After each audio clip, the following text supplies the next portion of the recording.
Gentlemen, I am, as you know, going to compete in Ghana's next election in the latter part of 2016 as the presidential candidate for the new Patriotic Party. I was privileged to win our party's primary with over 94% of the 140,000 strong electoral college. So our race was perhaps less exciting than your primaries going on at the moment. Our election is likely to take place one day before yours, on November the 7th. This has often been called the African century. Our growth is second only to that of Asia. We're rich in natural resources. Though we have security challenges, we're more at peace than before. We see the beginnings of meaningful inter-regional trade and intercontinental trade. In West Africa's largest country, Nigeria, we have seen this year the first peaceful transition of power from one elected government to another. The world, fearing vote rigging and violence, breathed a sigh of relief when Goodluck Jonathan conceded to Muhammadu Buhari. Buhari, like myself, was contesting not for the first time and not for the second time either. His victory is obviously a source of inspiration for me.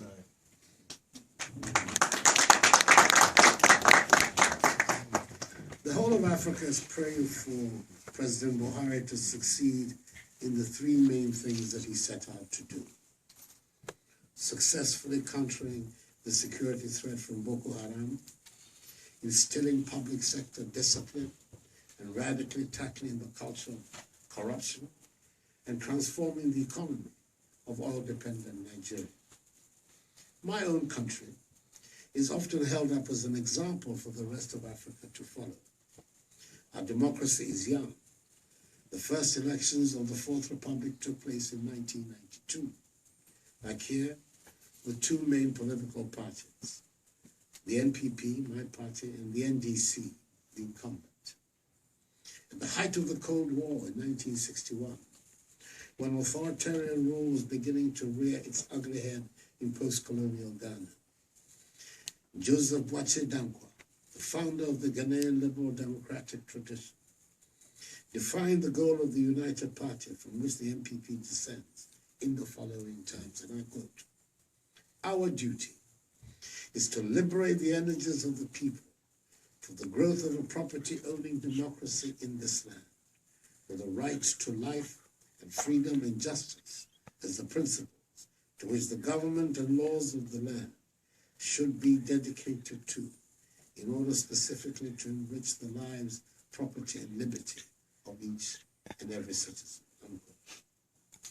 Since 1992, power has changed from one party to the other twice, each after 2 terms.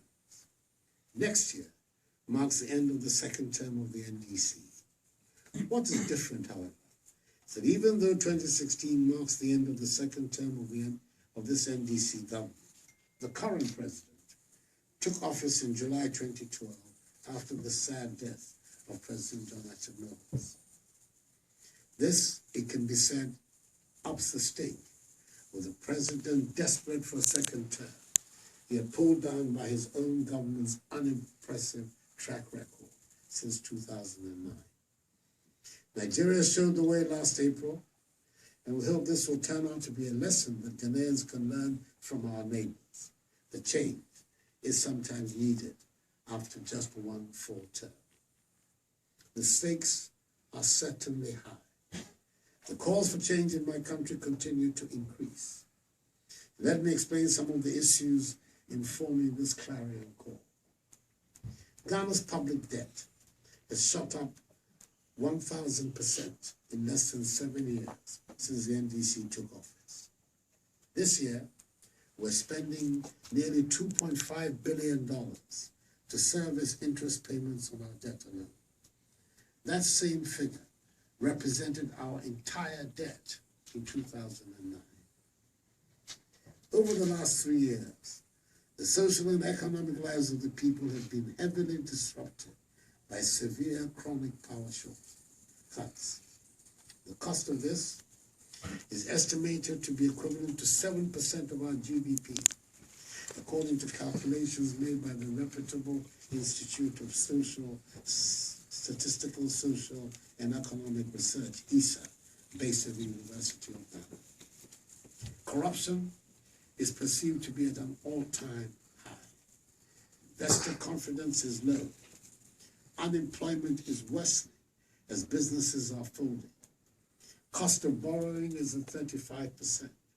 Inflation keeps rising at 17.5% last month. Cost of living is high. Our cedi has been one of the world's worst performing currencies over the last couple of years.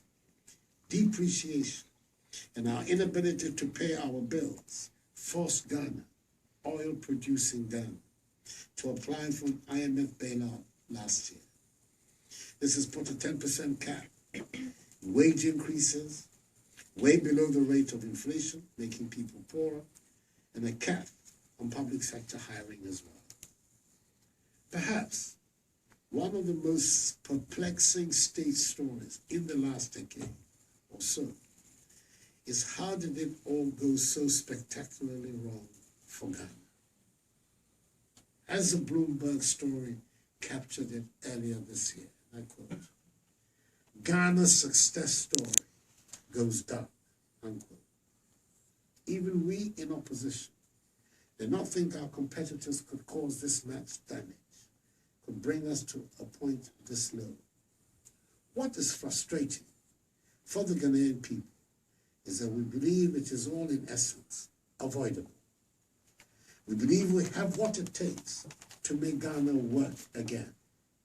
So my task is not to deepen the gloom, but to give both Ghanaians and the investor community a reason to hope that yes, the story today is bleak and it's painful, but change is coming.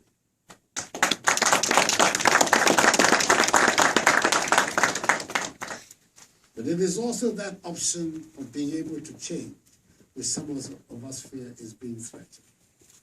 No one should take democracy for granted. Democracy must be protected at all times, and right now it is under threat in Ghana. The biggest threat facing Ghana's democracy is our fraudulent voter register. It contains millions of extra names. The register is bloated. It is estimated that upwards of 2 million of the registered voters are bogus. It is packed with ineligible underage voters and foreign and fake identities. If we're calling ourselves a democracy, this is unacceptable. This is a real problem, the kind that cannot be brushed under the carpet, as it provides the vehicle for manipulation and fraud. In 2012, we compiled a new register. The Electoral Commission captured allegedly some 13 million people. It set about to clean it up and came up with a figure of 14 million later. Ghana has a median age of 20, yet we have over 55% of the population registered to vote. This is by far the highest in the whole of Africa and its young population. The numbers simply do not add up. We have presented evidence of tens of thousands of cross-border registration of non-nationals on the register to the Electoral Commission. For a country where a margin of 40,000 votes can determine who wins an election, having a register bloated by over 2 million votes, 2 million names, is totally unacceptable. 3 out of the 5 main political parties have called for a new register. Our 2 living former heads of state, both President Jerry John Rawlings and President John Akufo, several important civil society organizations, religious leaders such as imams, the Christian Council, the Catholic Bishops' Conference, and others, have also spoken out in favor of a changed register. On September 16th, a civil society organization, Let My Vote Count, took to the streets in demonstration for a new credible register. Much to everyone's shock, the peaceful demonstration turned bloody when police brutalized the unarmed demonstrators. This type of violence is a troubling occurrence in Ghana. Ghana has worked incredibly hard to preserve her democratic character. One administration shouldn't be allowed to undermine it. And at times, this requires putting the good of the country above partisan interests. In 2012, as you may recall, Ghana was on the knife's edge as a result of the Supreme Court ruling 5-4, rejecting the opposition challenge of the presidential election result. As the leader of the opposition, I decided that the interest of peace and stability required that my supporters and I accept the disputed verdict to prevent any possible turmoil. The hope is that the global community takes notice and urges change before the election, rather than looking back at the 2016 election, shaking their heads saying, how did this happen? We are telling you exactly how it's going to happen. All the pieces are in place for a rigged election. As Africans, we have witnessed election-related violence tear countries apart. We know what we risk should these problems not be addressed. There is a connection between poor democracy and poor economic performance. Short-termism and political expediency in regard to elections tend to correlate with a lack of vision and incompetence in the economic field. In Ghana, we're so much poorer than we need to be. Despite our status as many people's favorite African country, Ghana, like other African societies, offers limited opportunities for the masses. One thing that Ghana and Africa must do is to add value to the sale of raw materials and natural resources. We need to transform stagnant, jobless economies built on the export of raw materials and unrefined goods to value-added economies that provide jobs, to build strong middle-class societies and lift the mass of the people out of dire poverty. We can do so by insisting on the most basic elements of social justice, making quality basic education and healthcare accessible to all, to promote a culture of incentives and opportunity.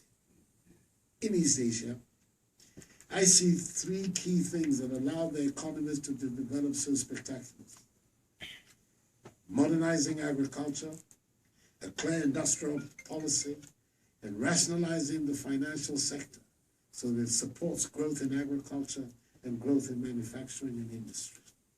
That is the way we can build a resilient economy. Agriculture in particular must be modernized with the help of government to bring about this economic transformation. Over the border in Côte d'Ivoire, we are seeing a tremendous expansion of agricultural productivity. Today, the export value of products from Côte d'Ivoire, cashew, cotton, oil palm, cocoa, and coffee, is $12 billion a year. The same can happen in Ghana with our farmers, who generate barely $2 billion annual export revenues, largely from cocoa. The same diversification that has occurred in Côte d'Ivoire can also take place in Ghana, with a corresponding increase in agricultural productivity. Above all, we must stimulate private sector growth by giving free rein to the Ghanaian sense of enterprise and ingenuity. This requires a monetary policy that stabilizes the currency and reduces significantly the cost of borrowing to make Ghanaian enterprises competitive, and a fiscal policy that encourages local production and controls the growth of our national debt. Africa has benefited from inward investment from the West and from major developing economies, particularly China.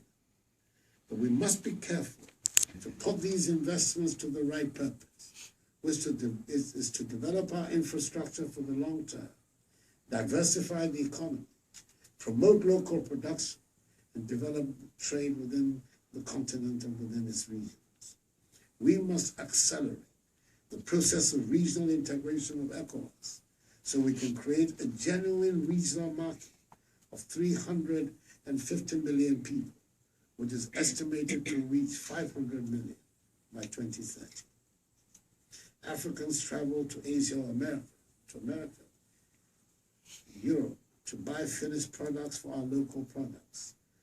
We need to acquire the know-how and technology that will enable us to produce our own finished products and trade within the continent. Our dependence on raw materials has in fact increased in the past century. It is this dependence that feeds our dependence on foreign aid. We cannot be doing the same thing over and over again and expect a different result. The challenges are immense. Much damage has been done. But I remain staunchly optimistic about our future. I'm proud to be a Ghanaian, the people who were the first in sub-Saharan Africa to free themselves from colonial rule, and who remain the pace setters in the development of the principles of democratic accountability, respect for human rights, and the rule of law on the African continent. As we move toward another election, I'm reminded and proud of how hard we have fought for our democracy. But I must warn you, we cannot take progress for granted. We cannot take fair play and democracy for granted in my country, indeed in any country. Welcome and need the vigilance, the advice, and the assistance of all lovers of freedom as our country continues her journey to prosperity and modernity. And then the Ghanaian people will make their own unique contribution to the growth of African and world civilization. Thank you.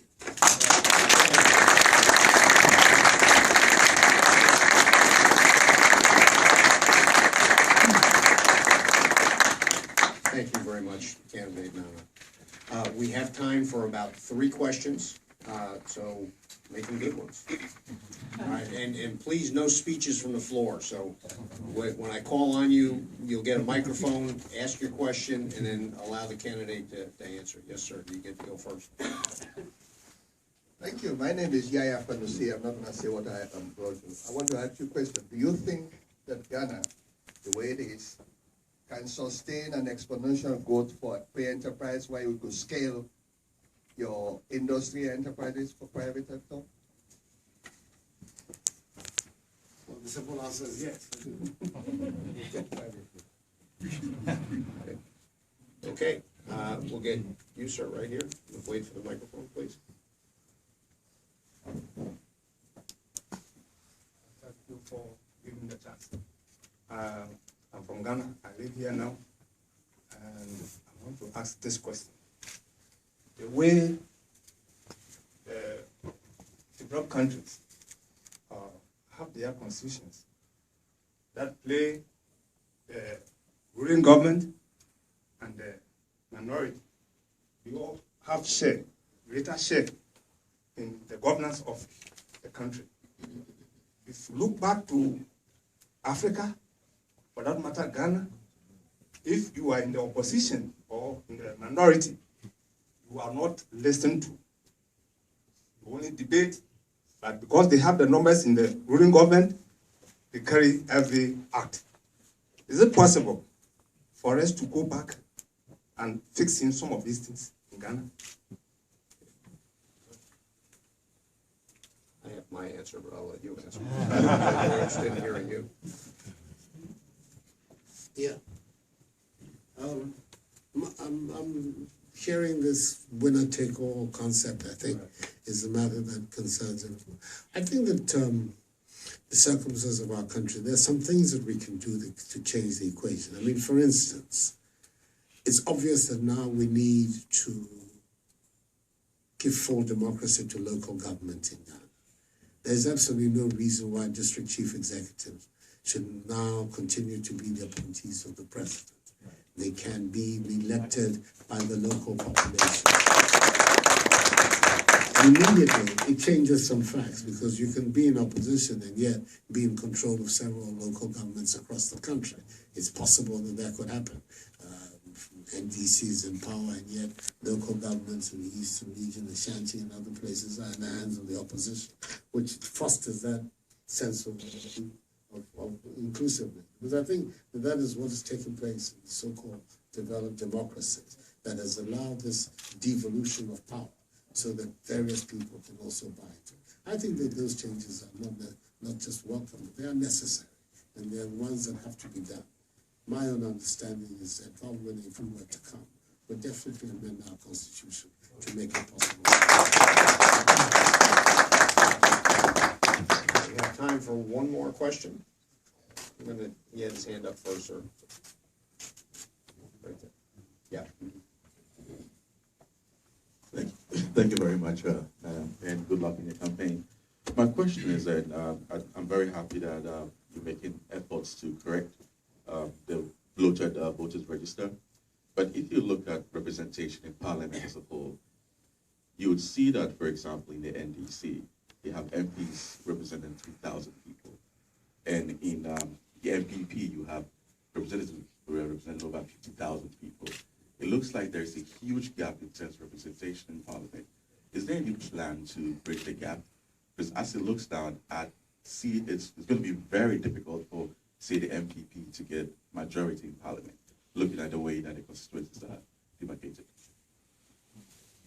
I don't think it's impossible. I mean, we've had majority in Parliament before, and I believe with the present developments, I see it as possible. But yes, you've touched on something which is very fundamental to a fair system in Ghana, and that is that we have an electoral structure that is strongly skewed against the areas with the biggest populations. So yes, somebody can get elected with 5,000 votes, say in Addo, like the present majority leader up in London, and yet it takes 60 or 70,000 votes in other parts of the country to get an MP. Clearly that is not feasible, and it should not be maintained on the long term. But it's a historic structure that we're confronting in Ghana, and we need to do something about it. It will take a serious consensus. So I think that we also ought to avoid that being just a partisan initiative, but it should take a serious consensus with all the major political forces in the country to agree on the equity and redrawing the constituency map of the country so that it reflects not space and geography, but it reflects people, because that is really what Parliament is about, a representation of the people, and it should be equitably based. And I think that that is a very important task that awaits us in the future.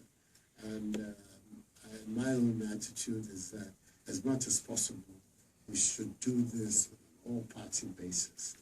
I know it'll be difficult because there are vested interests in some ways, and we're fully aware of that. But I think that if these matters are brought out in the light of day, in the broad light of public opinion, and the discussions take place within the Parliament and outside it, the views of our people also will come into bear. And I have no doubt that the Ghanaian people will always choose fairness and equity over unfairness and monopolies.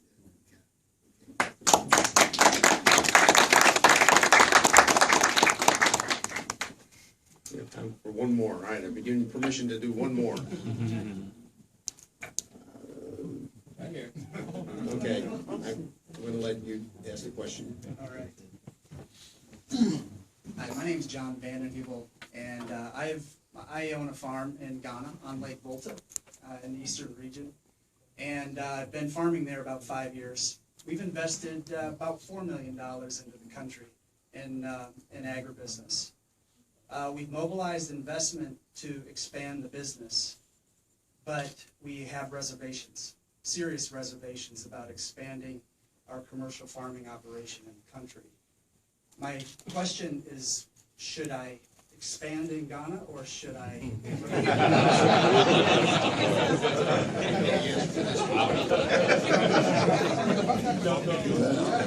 It's obvious that my answer has to be yes, but I think that you're raising an important.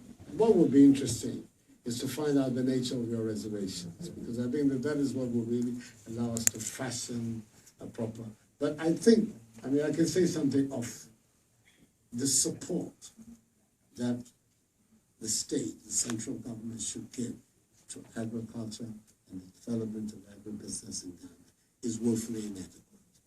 And I believe that probably at the heart of whatever you have as reservations will be that consideration. And it is even reflected in figures. In real terms, the part of agriculture in government expenditure has shrunk every year in the last 5 or 6 years. So the kind of support that should be available to our farmers, right from the farm gate up to the point of export at the port, has just not been there. And it has made it difficult for us to get the sort of $1 billion worth of visa. Ridiculous if you consider the hours available to Ghana.